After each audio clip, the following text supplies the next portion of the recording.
It's bass time again.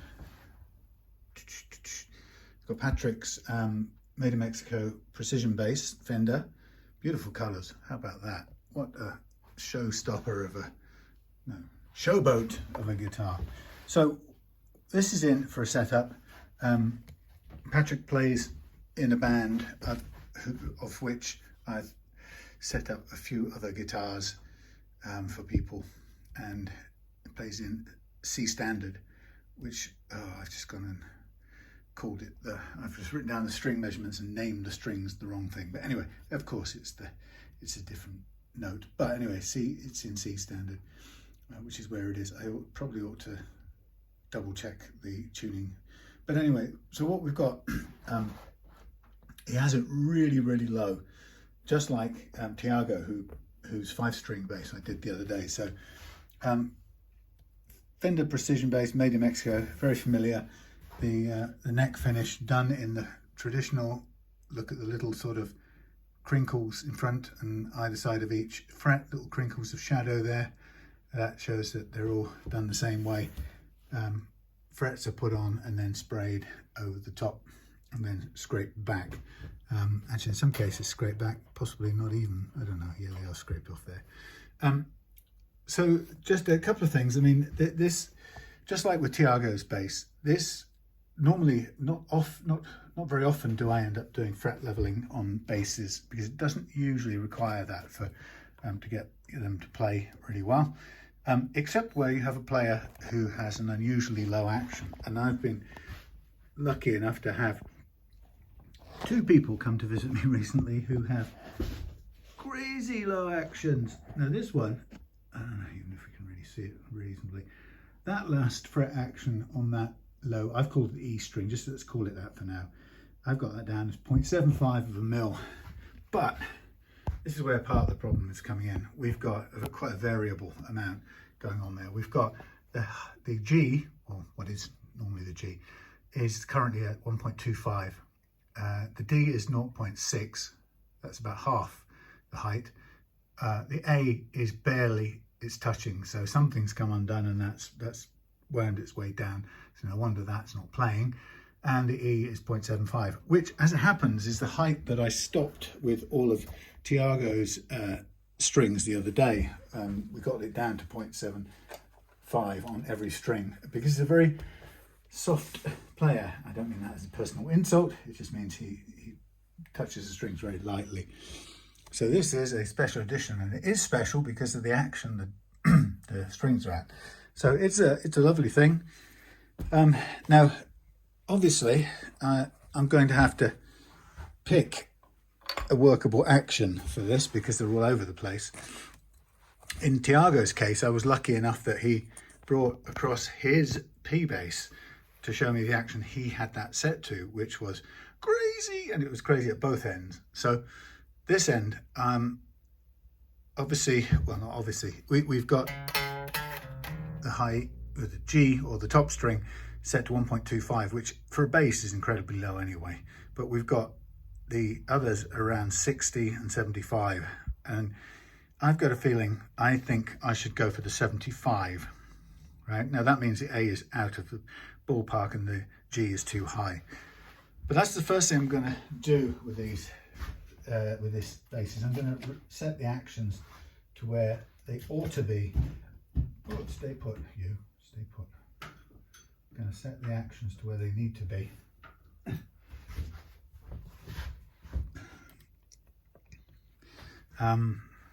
Yeah, so that's going to involve a bit of working with the old cheap granddad glasses. I had to buy these the other day because I really need a closer up view of what I'm doing, or a better view of these tiny distances.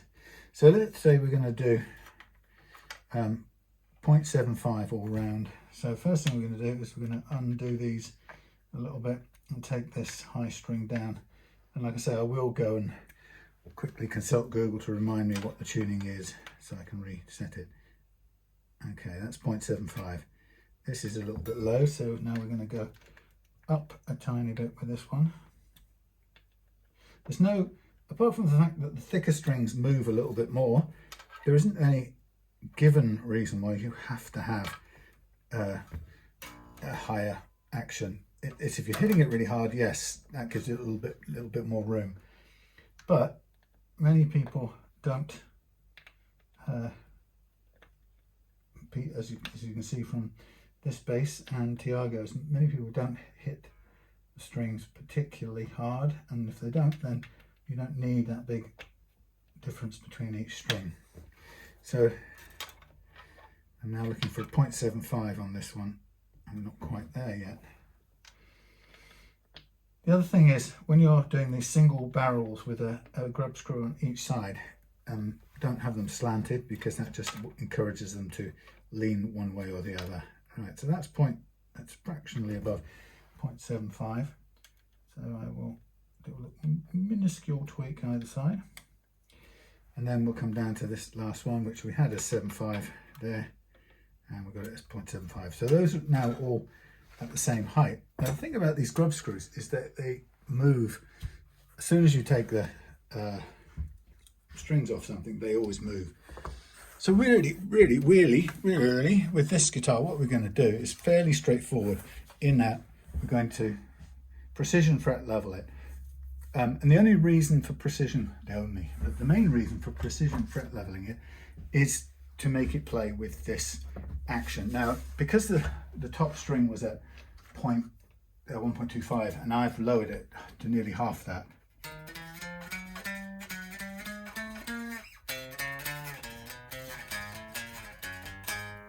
we're going to get some buzz, and that's practically flat, so I wouldn't be surprised if we were losing notes down here. Okay, with that in mind, I would be tempted to, if I can find the right key, I'd be tempted to put a tiny bit of relief into here. If I had the right key, there it is, a tiny bit of goes in, and what doesn't want to come out. Just because I want to be on the, that's it, a tiny bit of relief. I want to be on the, we're also going to put heavy gauge strings on as well, so we're going to need to change the relief again, so I'll keep that handy. But if you're setting the final relief, my advice is start with a tiny bit more than none, which means you're on the curved side of flat. And it's much better to be on the curved side of flat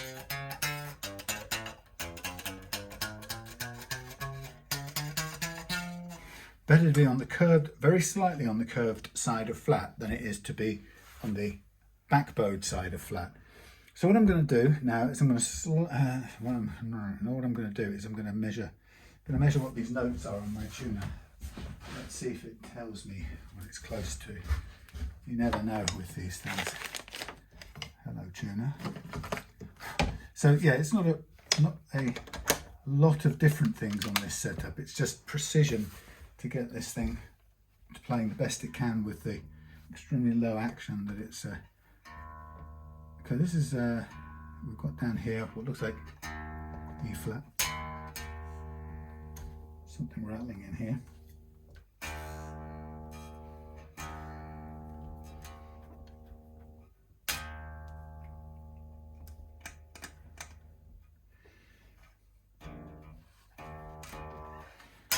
Okay, so that's looks like a E flat. So let's put what it really is.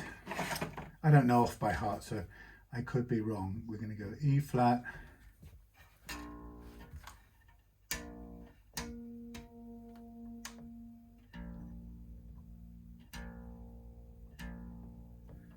B flat,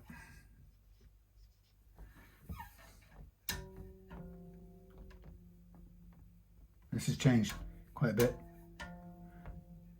because obviously saddle's been raised quite a lot. So we've got an F,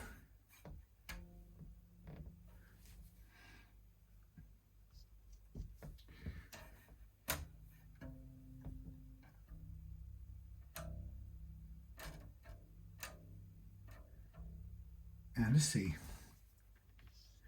Good.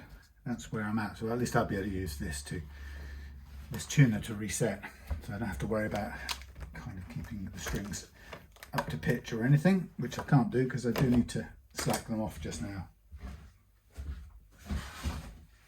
So yeah, this is really about getting the action down low across all of them. It's going to feel better on that E flat, top E flat, than it does on the others.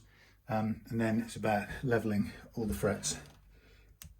I just suddenly realised I'm gonna need to well, I'll keep this one taut for a minute and I'll use that as the reference. So what I'm going to do, slightly out of picture, is I'm going to mark up all the frets. We don't have to worry about getting pen on the strings because we're going to remove them anyway. So pretty much all the way down here off the edge, and then we'll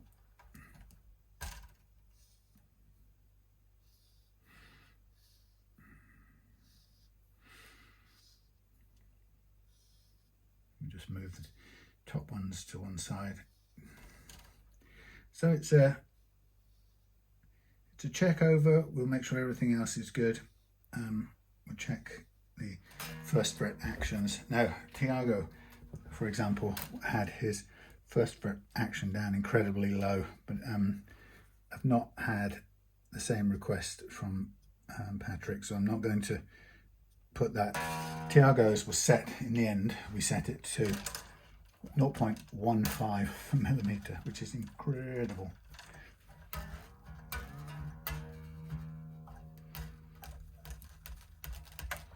Oops, let's put that back under its little string retainer.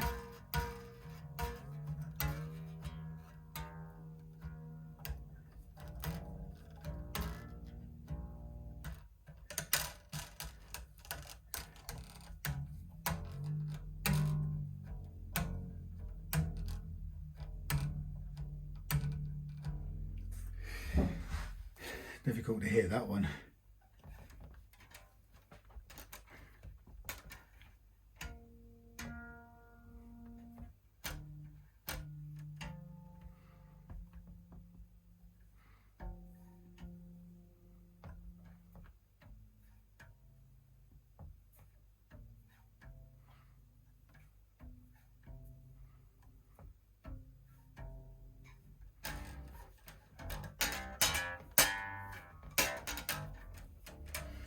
Okay, so we are marked up and ready to go. And ready to go means ready to get the bass banana out again. Second outing. I sound like the lottery people. Third outing for this set of balls. Second outing in about 2 days. Second, it was last night that I redid the one section of Tiago's bass, so that's waiting to collect very soon. So anyway, second night in a row outing for the bass banana. I'm not familiar with the spacings. Let's just see where they would fall. Could be like that. So we have a tiny bit of relief in there, which we'd expect, but we're a little bit fraction over curved. So back off.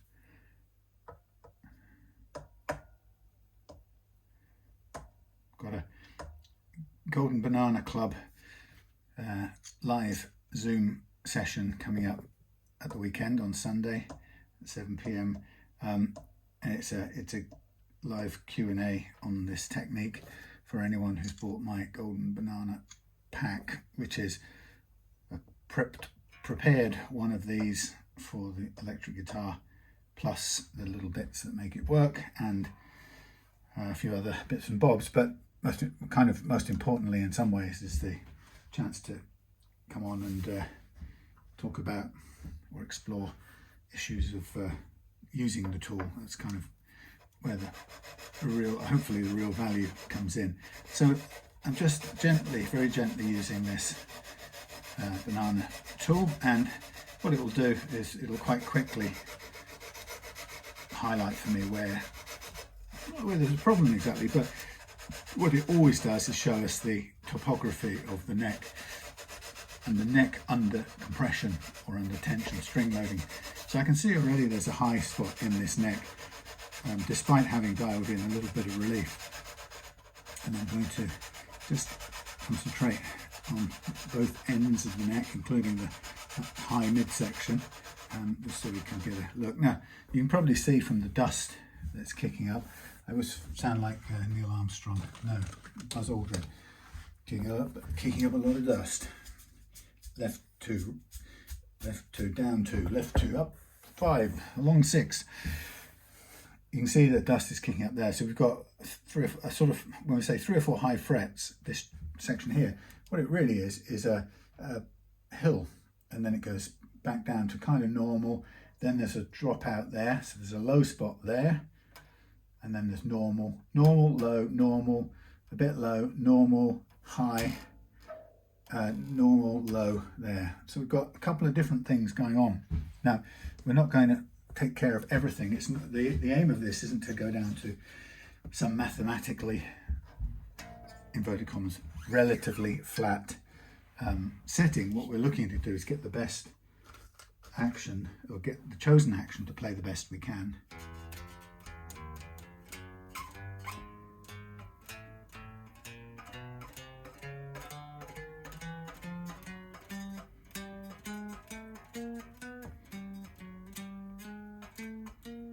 Pretty damn good there. So that's probably all I need to do with leveling that, but it's the knowing what we've got. We know that if we fret here, we'll get, because it's a little bit of a low spot, we'll probably cleaner here because it's high. So what I will do, not high, it's normal height there, and it's a low spot where I was fretting there. So technically speaking, the only way to cure or to take away the negative effects of the low frets is to bottom out the surrounding frets to the same level, if you like, as the low frets, which we don't, ultimately we don't want to do that completely, because it will cost an awful lot of fret metal to flatten them out perfectly, and we don't need to flatten them out perfectly because we're never going to play it with zero action. What we're doing is we're looking to make it play for the action we've chosen, and we can leave any unevenness that's below that action, if you sort of get what I mean.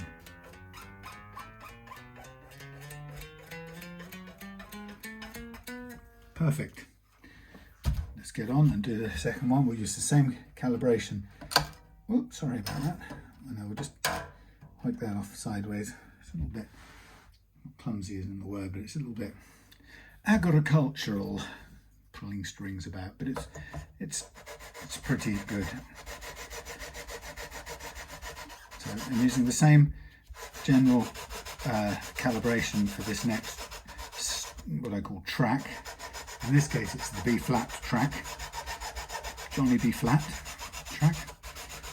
The aim is to just do the same thing over again, run the banana over the frets, and we're going to obviously take down any obviously high frets, which is this cluster in the middle, and then where there's a low fret that's causing us to causing problems because we're fretting in a ditch effectively. And if we fret in a ditch, the next frets, whether they're normal or not, or even if they're normal, they appear relatively high, which will cause this cause buzzing. So we're trying to minimize the difference between the trough of one and the height of the ones around it. So that's what we're doing.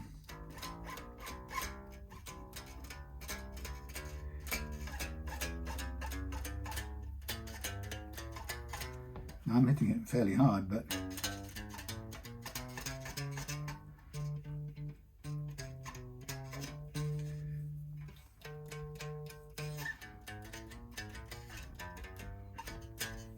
I'll do a tiny bit more. It's pretty good, and the amount that we contact the frets increases as we hit it with our fingers. It seems to be cause greater string rotation when we pluck it. It's a harder percussion, or what's the word, attack, I should say. So I'm just going to give this another little go. And some of you notice that I turn the bar around sometimes, and it's only because I always think to myself, well, let's use up paper in both directions, kind of thing. But also I think that if there's any bias in this rod at all, then there's no harm in kind of turning it around in case, sort of to cancel it out. One have it going in both ways.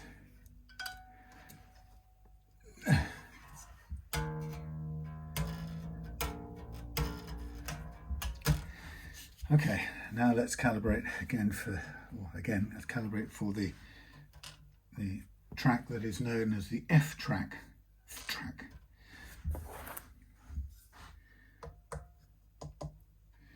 I sell 3 Golden Banana Pack levels. The first one is membership and the Golden Banana Pack plus the little brass nuts, the rubber spacers, the Allen key, preloaded with 400 grit paper like this one, and then 5 additional strips, thin strips of 400 grit paper as well for future levelings.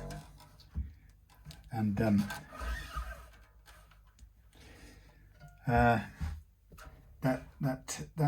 pack is £80 plus postage, and that obviously includes every 2 months free access to a live one-to-one or group, depending on who turns up, Zoom session on basically focused on detailed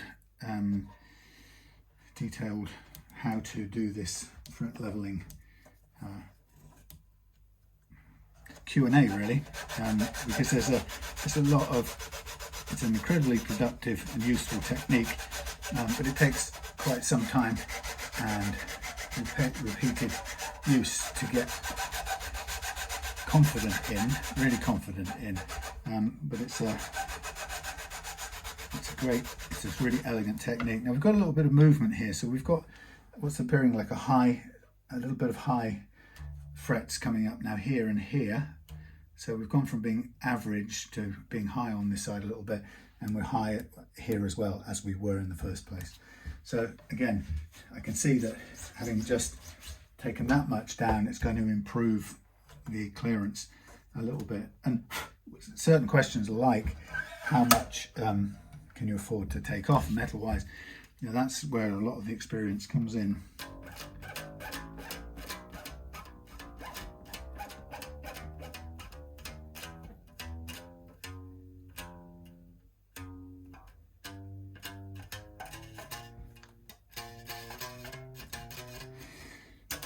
So we've got a little bit of rattle going on just at the top there, a little bit of what I call fret slap. So I'm just going to do a little tiny bit, or a little bit more, but focused at the top end. When I say focused, what I mean is just sort of working with a little bit of downward pressure at this end on this particular track, which is the F track. So just kind of very light, a little bit of downward pressure on here, because I know that I've got a little bit of difference here that's causing it's either an actually high fret, or we've got a little low spot over here which is causing frets to act as if they're high, and that causes the extra bit of rattle. But I think, again, instinct now says to me, okay, that's as much as I want to do there. It feels right to me.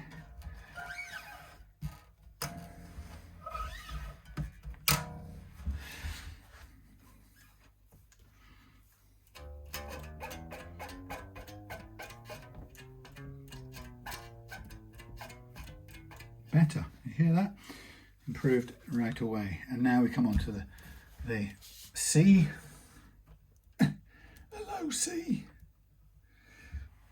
And see if we can prise this apart well enough. There we go. So here we are on the last one. So the great thing about this technique is that the first run on the high string is really very important as a diagnostic, and it's what you can see straight away what's happening, and it's a very good indicator of how the frets are in terms of their relationship to each other, regarding evenness or relative evenness. Okay, so it's taking a bit off there, so we've still got high over there, we've got high right at the end there, and pretty much everything else is average. So the high spot has kind of appeared here and moved across to there, but it's stayed around about there, so no real surprise. And that's what happens. What I think people can be surprised by, and what I've learned over the years, is that the cause of the unevenness that causes, or what causes the buzz or the rattle, is much less individual frets that are high or low.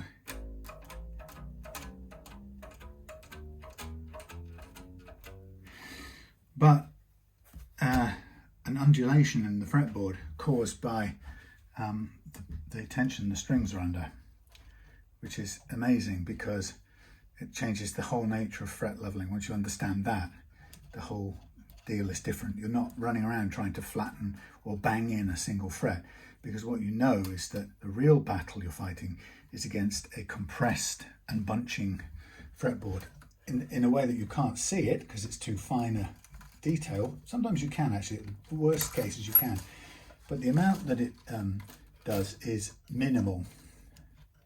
And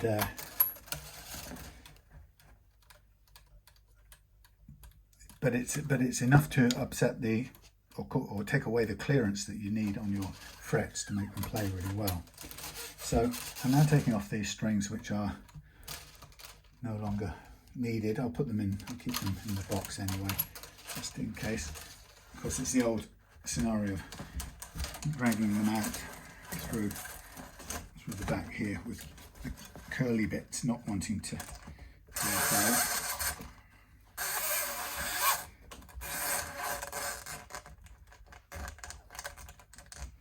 Come on, out you come. One. So we'll clean up and then we'll mask off the neck. Now, the masking of the neck we'll do before the recrowning, because we'll then recrown. And after we've recrowned, we'll then sand and polish out all the frets, which is a bit long-winded and noisy, but it involves sanding through a load of grades of paper. And then after that, we put the new strings on and we'll check everything and readjust the truss rod if necessary. Sometimes it doesn't respond to a slight increase. Sometimes it takes quite a lot of big gauge step up to need to be reset, or the truss rod to be reset. This thing is not playing games, playing ball, not games. It is playing games. I just want to put them in like so. And they're not going to cooperate with me, are they? So what I think I'll do is I'll just put a frog tape around it, just to keep them still.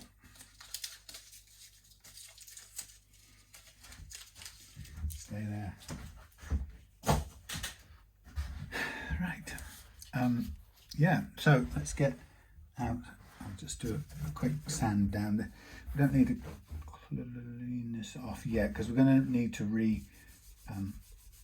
re-clean everything after the sanding process, because we're going to use the marker pen again. So what I need at this point is to have the I need this just to accept the masking tape that I use to protect the fingerboard. And what I'm going to do with this Mexican and American Fenders scare the living daylights out of me in terms of their finish adhesion. There's some of them have serious problems, some batches or some years, and what happens is that you can find the finish coming off quite easily. So I tend to, when I'm doing this, I tend to cut along the edge rather than, it's easier to wrap around the side to hold the tape in place, but I want to have as little tape to clear lacquer or clear finish contact as possible, just to avoid or minimize the risk. There are times when it's just nothing else you can do, and it insists it will pull off material. If the stuff is already delaminated, it's going to come off. And on some older guitars, older Fenders like this, blonde maple finished Fenders, it's guaranteed to come off. It's determined to come off, and come off it will. So in this case, we should be all right if we just cut along the edge. Now you can see I'm sort of doing some diagonals to kind of give it a bit of extra hold down, and then I'll cut along the edge. Obviously we're using, obviously I sound like a teenager. Obviously we're using such and such. When using abrasives to polish the frets, then polish the frets. Then what you don't want is any chance of that scuffing up the fretboard itself, which is usually a nice gloss. This has some scratches on it from earlier tweaks or repair work by the looks of it, but obviously we don't want to just run a sandpaper up and down there and turn it all into a dull matte finish.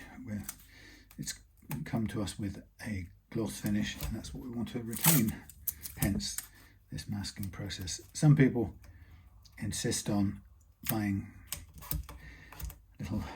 some people buy individual fret protector strips. I've got some somewhere, and use them for each fret and hold them in place. I find one hand tied up, using up energy trying to hold down a little piece of flexible metal that just wants to bend and crumple, isn't a good way to use my attention and strength. So I much prefer to use the tape method, and then when it comes to it, I've got two hands to control the workpiece and what I'm doing. So boring and long-winded, yes. Would it be shorter to use an all-over metal protector strip sheet? Yes, it would, but then you'd have to have one for every individual scale length you may ever encounter. So great thing about this masking tape is in essence it's dead cheap, and also you can use it for every scale of neck you like. And as for holding the individual protector strips down, when your hand's in the way of the hand that's doing the scrubbing, rubbing, polishing, and you hit them, and the protector strip buckles and creases and ends up being in a mess. It's an unsatisfactory process. Anyway, so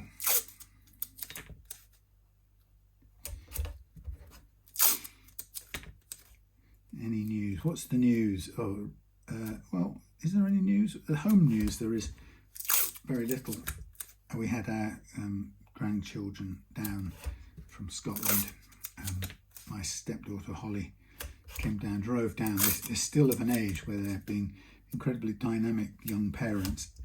Both her and her partner Joe are research scientists up in Edinburgh, and he's got two kids from before that stay sometimes, and they've got two kids together, and they're just tired. I don't know how they have the energy, but they're great parents as well as being kind of serious top research scientists. And then after plenty of that, Holly decides to come down and visit friends down here and visit her brother and stuff, and comes down, drives down with the kids in the car.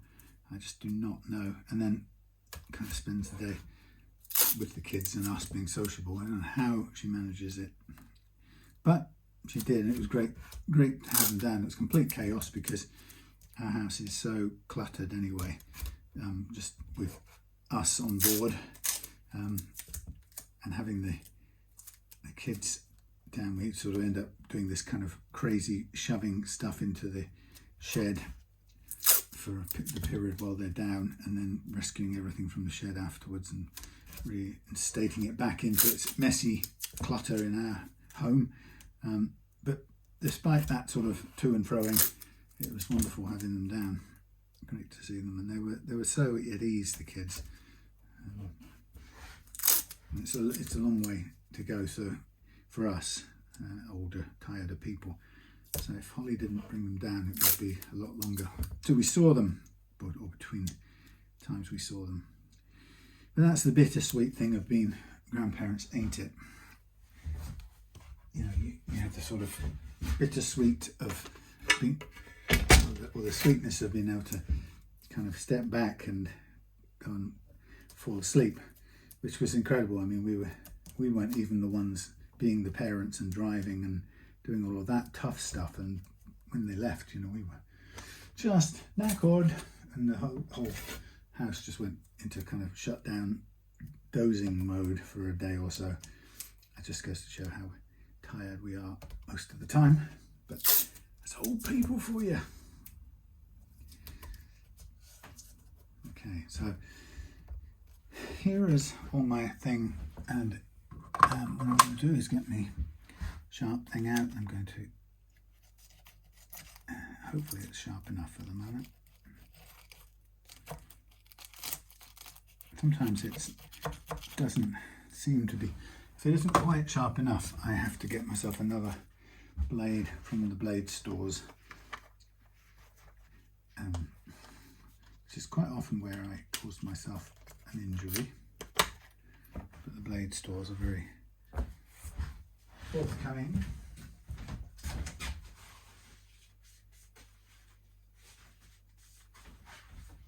But having a fresh blade to cut your way down the side is marvellous, like that.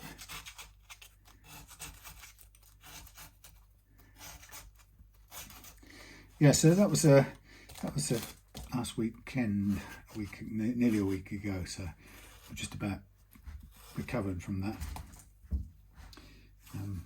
That was our highlight of the last couple of weeks. And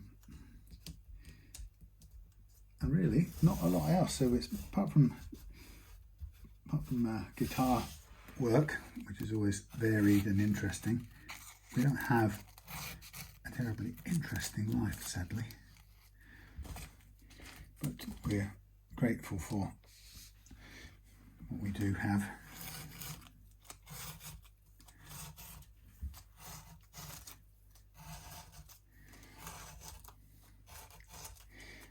Sometimes I find as I get older, I've got to, one of the hardest things is to forgive myself for not being go-getting and dynamic anymore. You know, shouldn't I be trying to achieve this or get that or travel to here or go and see the other or be out and about and or set this up, or you know, it's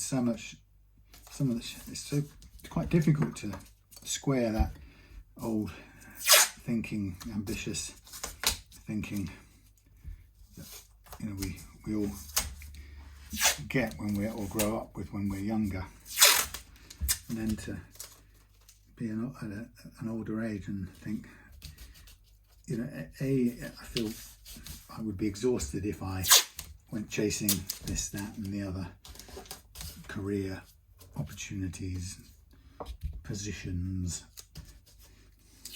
money-making things.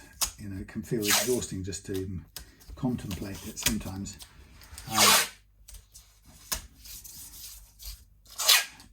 And then sometimes I think kicks in where I just, you know, I feel bad, as if I should be, you know, I should have that ambition really.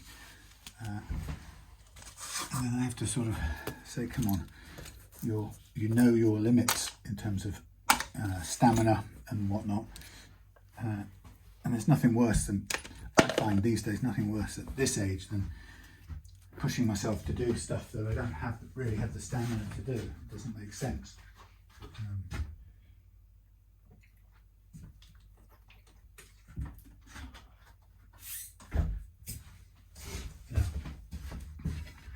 It's old age, I tell you. Nobody told me what it was going to be like. Okay, so now I'm going to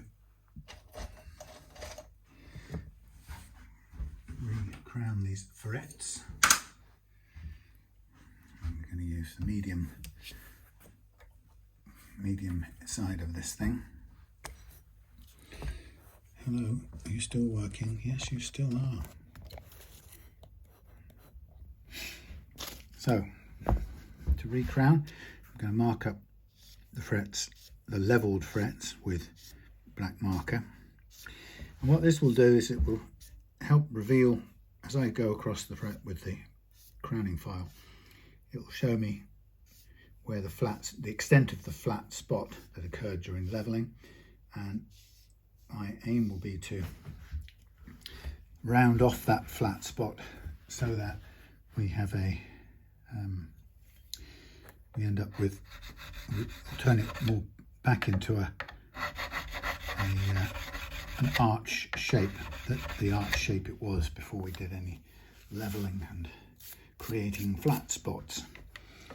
And so typically when you're doing this, you'll find that the more levelling you did, the longer you're going to have to work on the fret to re-crown it. And these first few are going quite quickly. What I'm also seeing is there is a fair bit of previous existing old poly finish coming off in little tiny flakes. I don't know, you won't be able to see it even if I zoom in, but so there is still some of the clear finish underneath there, or on the frets, so kind of what I expected a bit. It's just it's a mixture of visual and feeling, so there's little crackles of little splinters of clear poly finish, like that. I don't know if you can see that little flake there is an example of it. Come on, you can do it. There, those little flakes are what I'm talking about. Now you can't see probably from your end the little line that I'm doing, but let's see if I can zoom in. You see it leaving that little line of black pen down the center of the fret? So we start off with let's take a fairly leveled fret, excuse my one-handed operation. Let's work on that one here. So I'm just going to basically, before you see it, I'm going to take a very quick run down it with the file. I don't know, let's have a look. So you can see that's got quite a flat spot on it. It's the fret in the middle there. So it's quite a lot of black pen, which tells us that that was flattened quite a lot during, where are we? There we are. Quite a lot during crowning. Now my file's got a fair bit of gunge on it, which I'd like to clear out if I can. Where's my fret that we want to look at? I'm actually jumping ahead because I don't really want to be on that fret yet, that one there. But I will for the time being since I started, so I'll finish. So the idea is to run across that fret and gently round off the flat spot, and in particular round off the sharp flat edges of that flattened fret. I'm trying to use the whole length of it, or the whole surface of the file here to do it. And sometimes you have to just lean over a little bit, and then you take off quite a bit of material. You can see it's a bit mucky there, and then when we do it, clean it up, we're left with pretty much just that thin little strip down there. So that's the name of this game. Back to where we were before I went looking for a particularly tricky one. So it's a mixture of cleaning the file in between passes, really, because especially with this Fender finish going up and over the frets, it's all too easy to end up with finish as well clogging into the file, not just the metal. So some of that poly gets stuck into the diamond particles. Anyway, so life is continuing pretty well. Business running okay. Everything, situation normal, but not all messed up. Situation just normal, thankfully. And I think at age 62, I must be 63. At 63, that's actually no small thing to be able to say, you know, that the situation is normal, everything's pretty good, keeping things in proper perspective for sure. I went to an X-ray, fantastic quick service down here, was seen on a day that I phoned for an appointment, X-ray done, and then I had to wait 2 weeks till the sort of standard, your pictures being looked at and your results have been read, interpreted and sent to your doctor. That took a couple of weeks, but actually it could have been, for all I know, it might have been in before that, but I left it 2 weeks. And I looked on my NHS app. Hey, isn't that like a digital ID? Looked on my NHS app and found the radiographer's interpretation of the graph. That's what we used to call them, X-rays, whatever.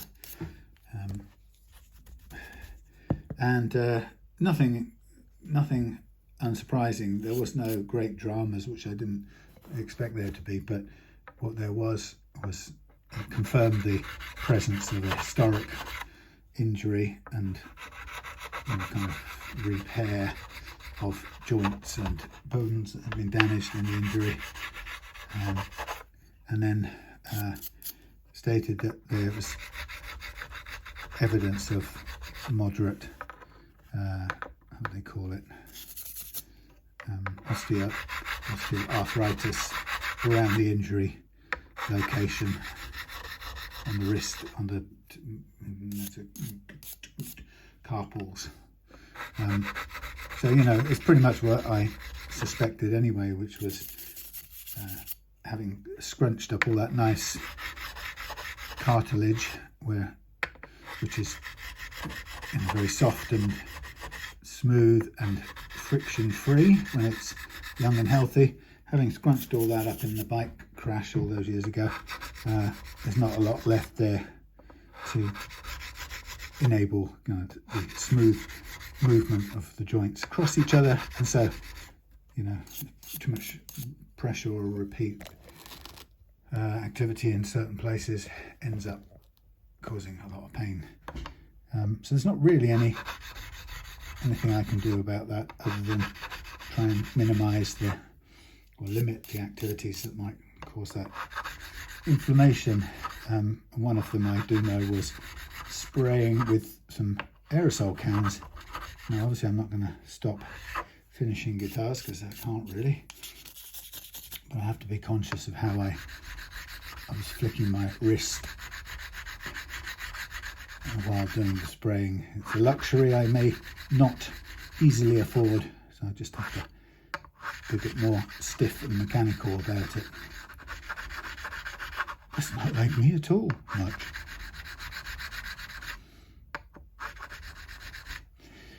Okay, so just about there with all of these. Sometimes if you ever get to a point where your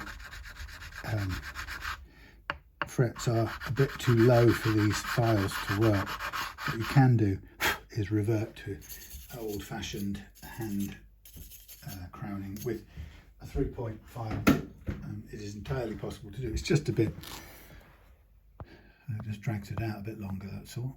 Come on, you zoom out, thank you.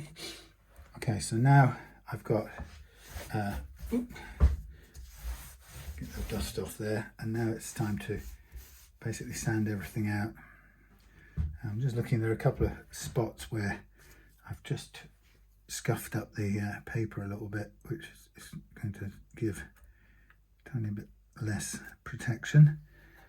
Not that it's going to be too serious, but I've got plenty of masking tape, so there's no harm in putting another bit down there just to cover that off. Everything else is good. So now what I tend to do, and it is really boring, and I'll just keep on doing it since I'm here. I've started, so I'll finish. It's the old sanding out process. So we're going to go through a whole set of papers and micro mesh papers to give it a polish out. Now obviously some might say, well, it's a bass guitar, you don't need to make it all quite so smooth as an electric, where you're going to be bending strings more, which is true, but I don't really want to compromise it. I still do the same sanding process all the way through.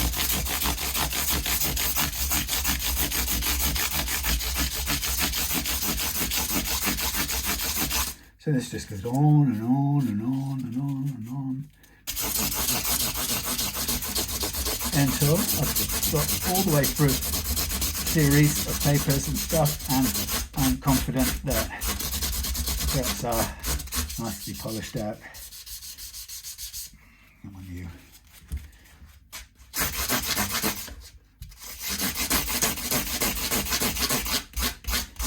So when you're doing this, I think the initial part here with the 400 grit is quite key to it.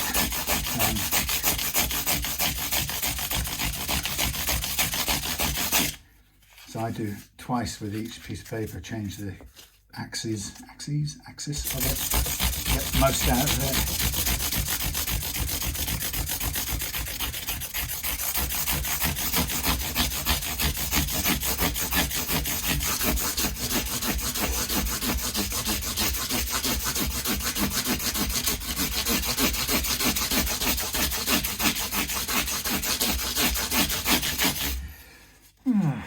What's been happening in the world? Oh yes. What things have been happening if they're not to do with British and American politics, wars, I don't know. What's been going on? What good things? Trouble is, I'm not really sure. That's the bad part of it, is when there are such terrible calamities. The good stuff seems very personal and localized and naturally small in scale, and the bad stuff always seems to be on the, you know, the intercontinental scale of things.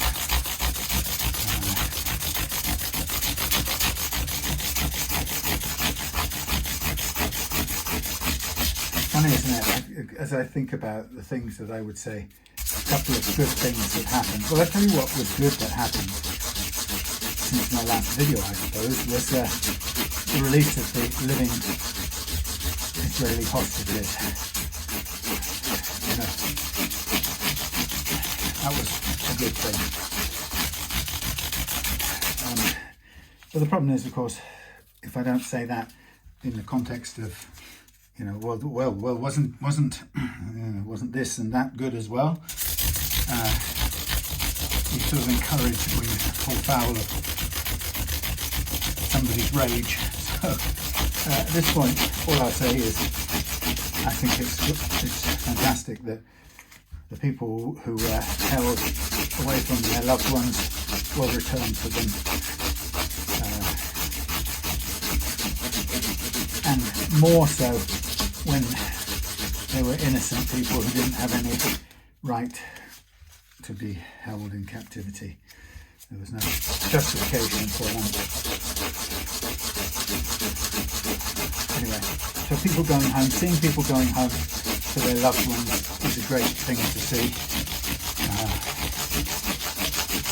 Obviously, it's a very small thing in a much bigger world of problems, but you know, good to see.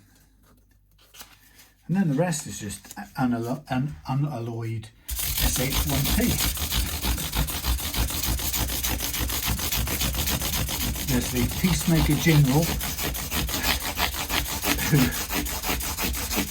has completely failed to make any progress at all with his good friend and bosom buddy, Vladimir Putin.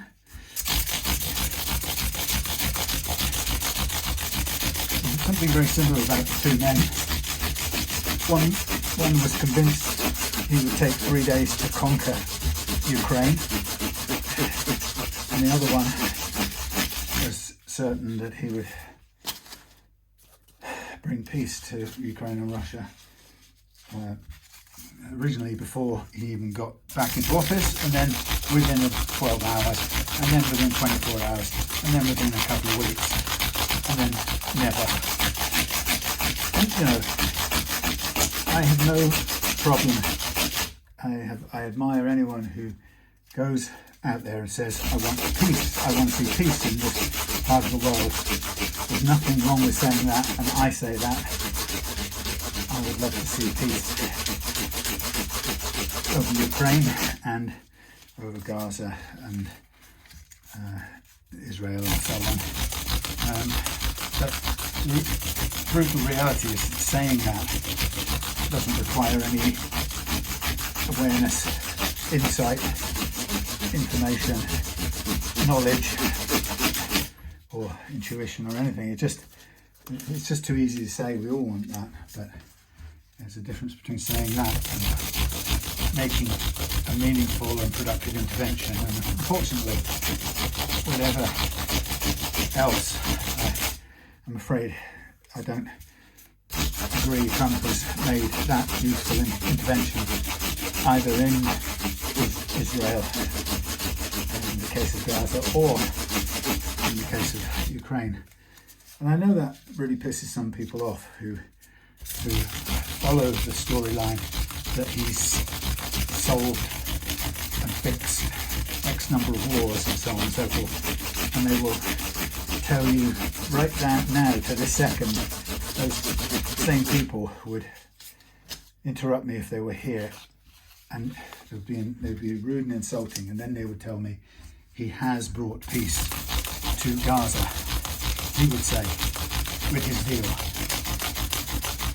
And but if you would go to ask anybody there, they would laugh at that.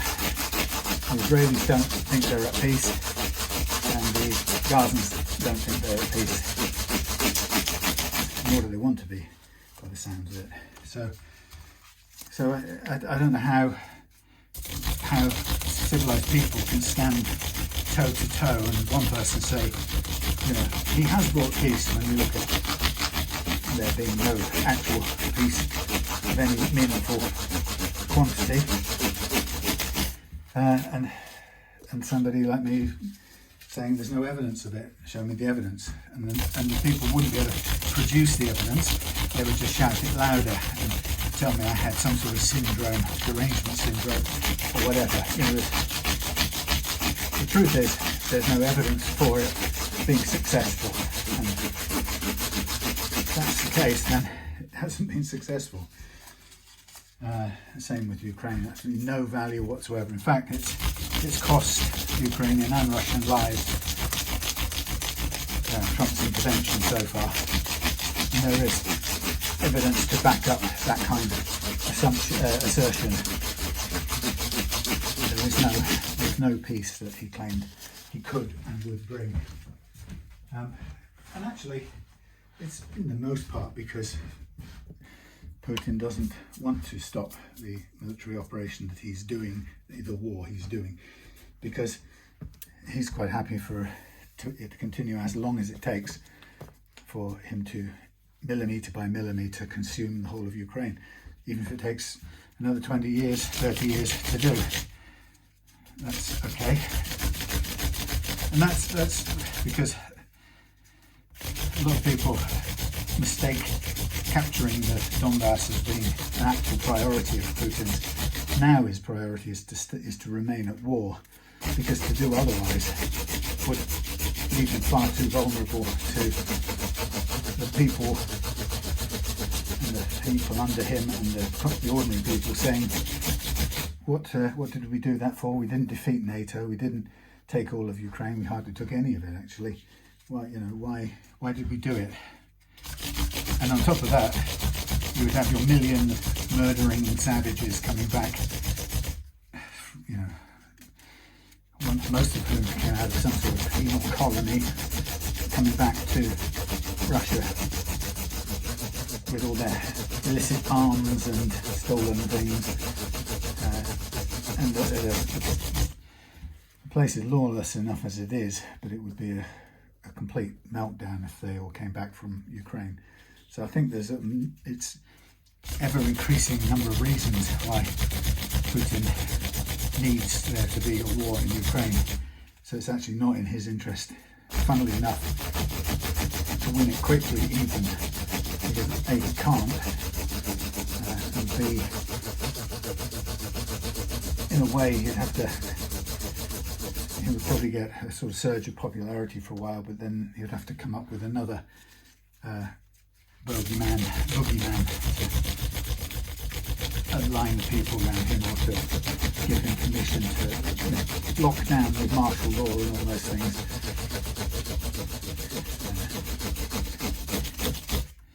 Anyway, whatever the things you can look behind the scenes and imagine that are his motivations, the truth is he has done absolutely nothing to make a move towards any kind of compromise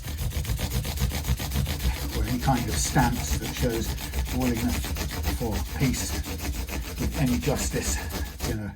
When you see somebody who argues that a compromise equals you give me everything and more that I asked for in the beginning, you know you're not dealing with somebody who has the slightest understanding of what compromise or negotiation means, nor any desire to do it. That's the most important thing. He doesn't understand it, doesn't recognise it, and has no intention of doing it, because he only knows how to conquer and steal. So I've known that since I've been looking at Russia for the last 15-20 years. But Trump doesn't know that, and that's because he doesn't read, and it's because his people don't know how to brief him with any information, and it appears that most of them don't have the insight either to know what Putin is really like. And if they did, they wouldn't allow Trump to be so globally humiliated every couple of weeks by being led by the nose. And I guess I understand why Trump fans don't see it like that way, because you can't. If you will for 1 second believe that he's been led by the nose and played by a far more capable and brutal and dangerous strategist than him, then if you admit that makes you look like a fool for supporting somebody as stupid as he is and as incapable as he is at any kind of high-level diplomacy or military strategy even. So you can't allow it to be true, so you just have to keep on steadfastly denying it's true.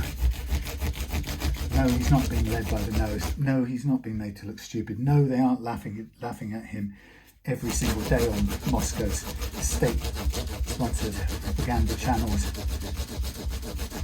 They were laughing their heads off last night or the day before at Hegseth wearing the Russian colours, and I and other people, said that about him, that he was wearing those colours, and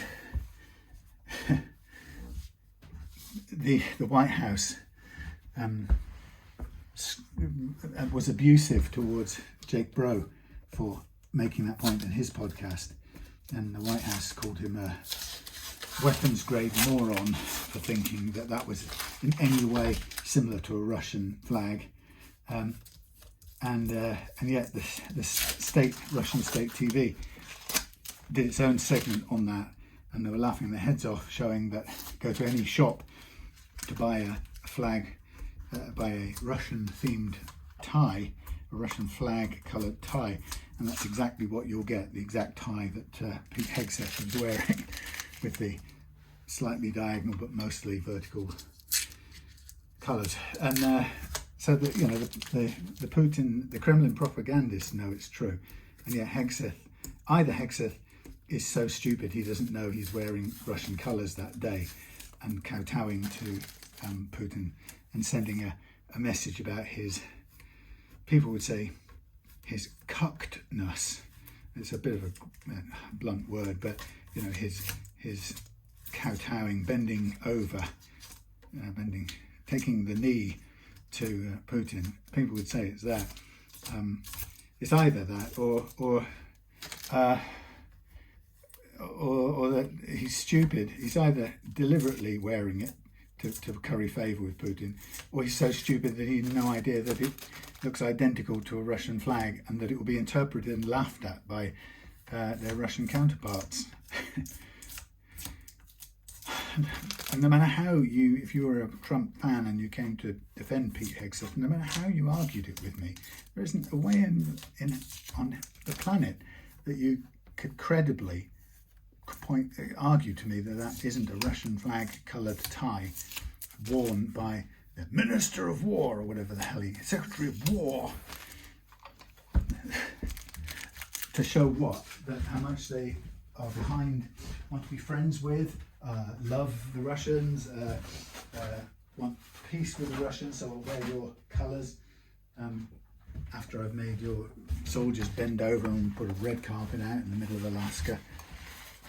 You know, there's no sane world, I'm afraid, in which you could argue away Pete Hegseth's choice of that tie in those meetings. It just isn't. And any attempt, and any continued attempt, just looks ridiculous, actually. But I see people who will continue to defend it and argue the point, because to do otherwise is to admit that they've got it completely wrong all this time, and you know, have been suckered, I suppose, is one way of putting it. You know, it doesn't give me any joy, by the way, that people have been suckered into drinking a lot of Kool-Aid, it seems to me. But I don't know, when you're toe to toe with a dangerous world power leader, a dangerous leader of the only other, or one of the most dangerous world powers, it seems to me that it is first of all, you know, he's never criticised, been critical of Vladimir Putin's invasion of Ukraine once in the whole entire time, but that's pretty unforgivable from a senior administration figures. But not only haven't done that, they also haven't, you know, they can't explain why they have continually set out an advantageous solution, so that even the peace plans that they've come up with reward Russia from the outset for having taken Ukrainian territory. So none of it makes any sense to a global, or looks anything like a global statesman, or any global statesman. Anyway, so you shouldn't have asked me that question. I was trying not to go anyway. But yeah, and you know, and when I do hear people who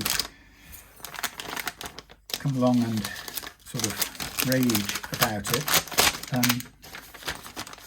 what I see is that mostly they're refusing to admit they could be wrong. And the most important thing, it seems to me, see, that's rewound itself. See, I have to redo the action. So even in doing the sanding thing, the grub screw has gone down. Yeah, anyway, yes,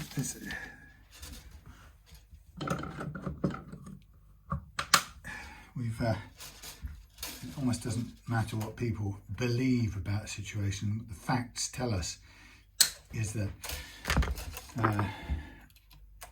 you know, we are in a position where the West has, or where Russia, a member of the Security Council, has invaded a neighbour, a sovereign neighbour, in direct contravention with the absolute basics of the UN Charter. It's one of the most basic parts of the UN Charter. So there you go, you know. And then, you know, this whole descent into whataboutery and he said and she said, and yeah, but they did this, and then they've been, you know, America's been growing biolab pigeons for, you know, all of these sort of crazy, distracting conspiracy theorist mad ideas. They're all just distractions from the basic simple fact, which is Vladimir Putin invaded a sovereign state directly against UN Charter, of which it's a member, and it, by definition, it should no longer be a member of that organisation. You know, it will not adhere to its basic principles. So there is to it, but they're still a member somehow, and the UN hasn't had the ability or balls to do anything about it, or boot them out, or create a new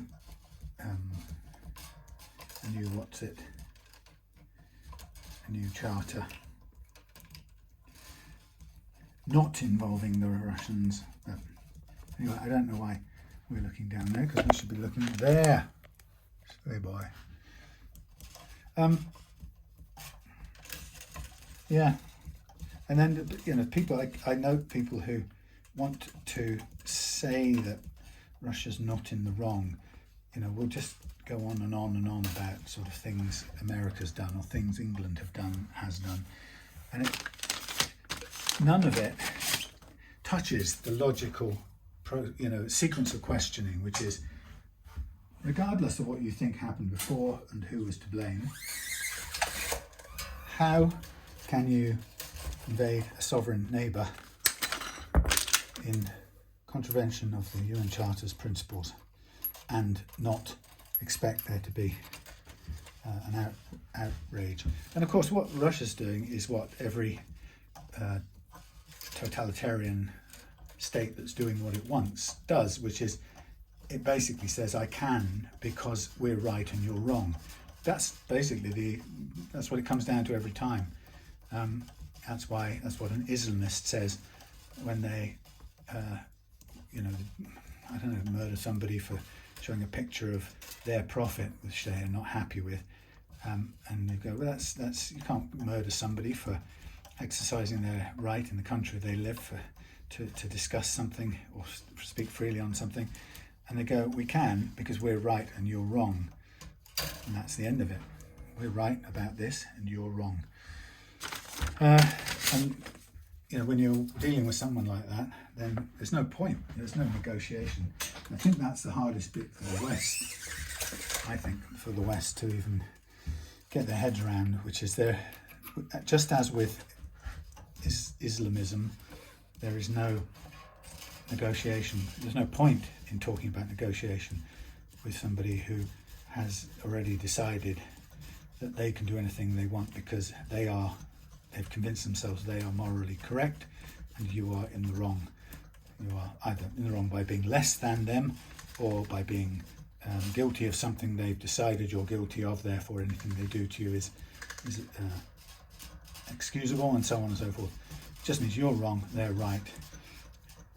And in the olden days, people would have said, you know, my God has blessed me and your God's false, and therefore I'll invade you and do this. And actually what it is, as we all know, really, it's just a brute barbarian show of strength.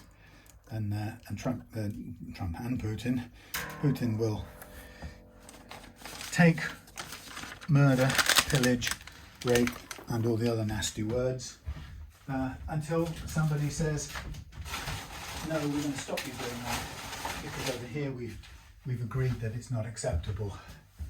But until that time comes, And the longer somebody wastes in sort of rational argument, the more depressed it makes me, because it's completely pointless. You know, people like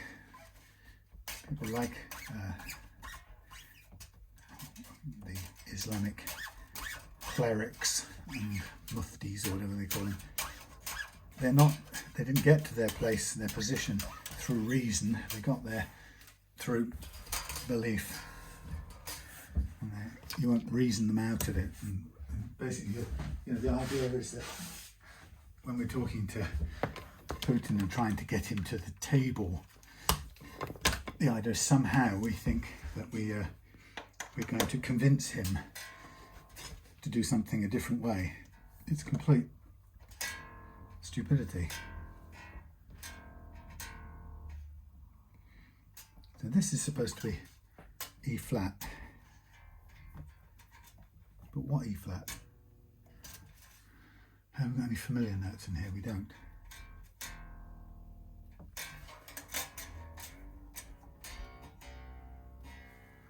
Anything working here?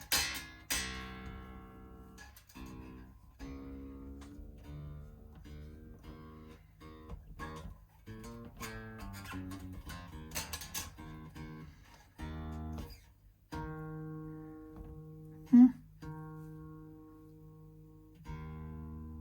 I got there by accident. E flat.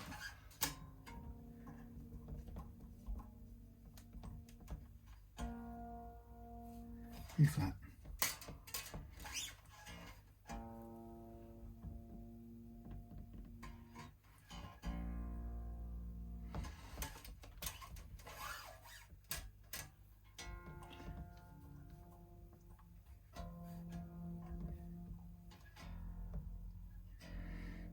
Effin.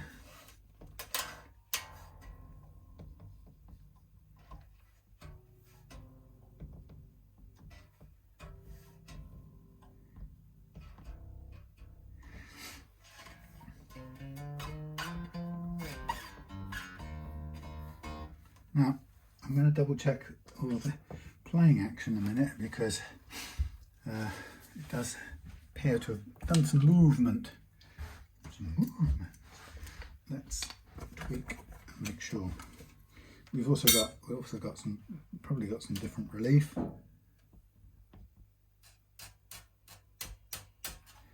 Yeah, a tiny bit. Let's just tweak that back a fraction.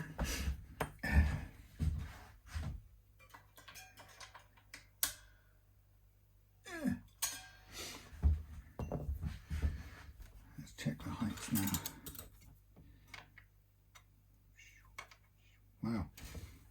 So that has pulled quite a bit of something up, or they've moved quite a bit, so we're now at a much higher action.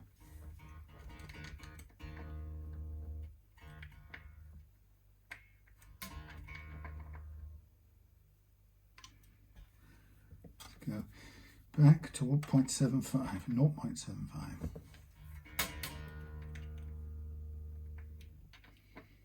So that's a surprise how much those grub screws have moved during that sanding process.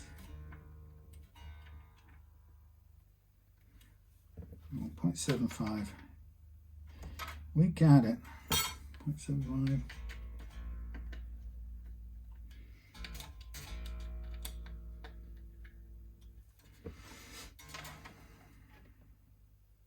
.75.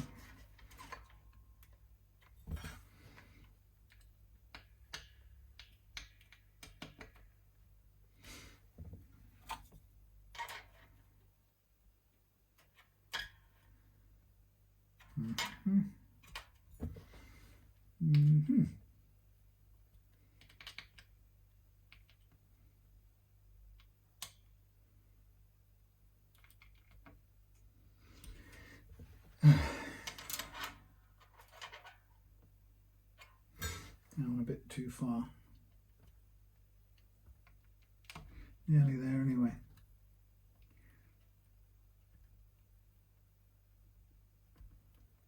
I'll get in there.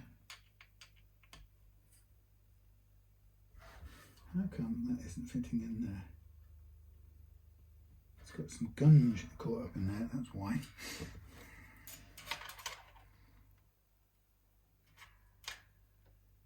Too high. I need to get the other, one second, the other X key, a little one, a clean one that can fit in there better.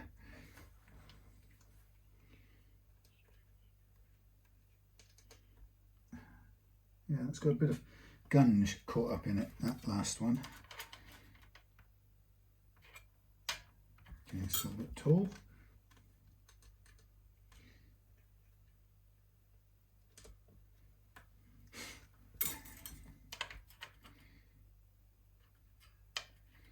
Okay, 7.5. 7.5, just about.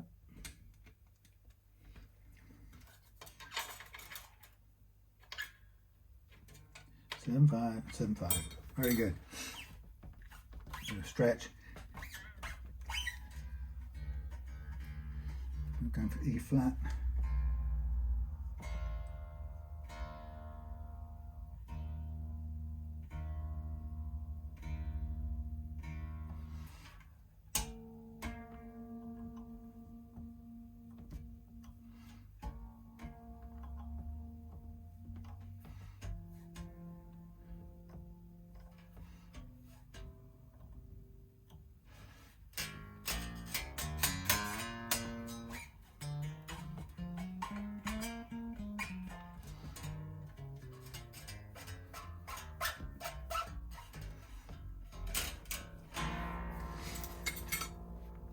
There we are, ladies and gentlemen.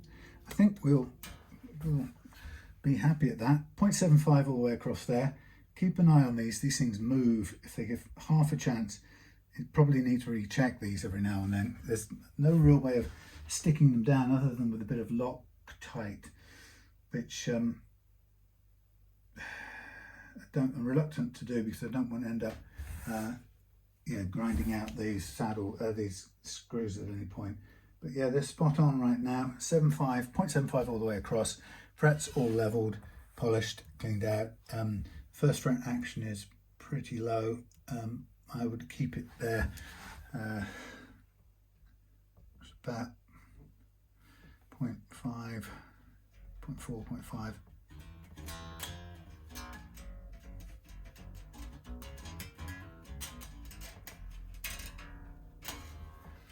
Yeah, very light at this end. Well, pretty light at this end, but I'm not going to go down anywhere near the action of Tiago's bass at this end. That's going to be one off, I think. Anyway, there we have it. So, yes, peace in our time. Let's have peace, please. But I think we also have to have a bit of wisdom that says one side wishing for peace won't change the other side's desire for destruction, appetite for destruction, might I use that expression. And talking about it more and more isn't going to change that. So I think, there's a bit of the serenity prayer in there, in a way, that says, God, whoever you think God to be, but God grant me the courage to change. Courage to change the things I can. Grant me the serenity to accept things I cannot change. Courage to change the things I can, which might mean using force to stop somebody from brutalizing someone else. And the wisdom to know the difference between the two. So if you take it into the politics thing and you say, well, can I change? Do I have the ability to productively, in any way, change the Ukraine-Russia situation as a country? And if I don't, then I have to accept the fact that I have no power to change it, and I have to find a way to be at peace with that. And maybe that's what some politicians have decided. Who knows? I don't know. But it'd be good if they were clear about it and told us, and we could know that that's why things are the way they are, because politicians have applied the Serenity Prayer and realised that we are not in a position to save anything, and we just have to accept what Russia is doing and look away. I mean, it is actually a feasible, you know, it's an acceptable position to take if you have to, you know, if you can't make a difference. Anyway, philosophical musings on love, peace, war and all that sort of stuff alongside. Beautiful, made in Mexico, Fender Precision Precision bass. Patrick coming for this tomorrow, so we shall see how it goes. Okay, thanks for watching. I'll see you again soon.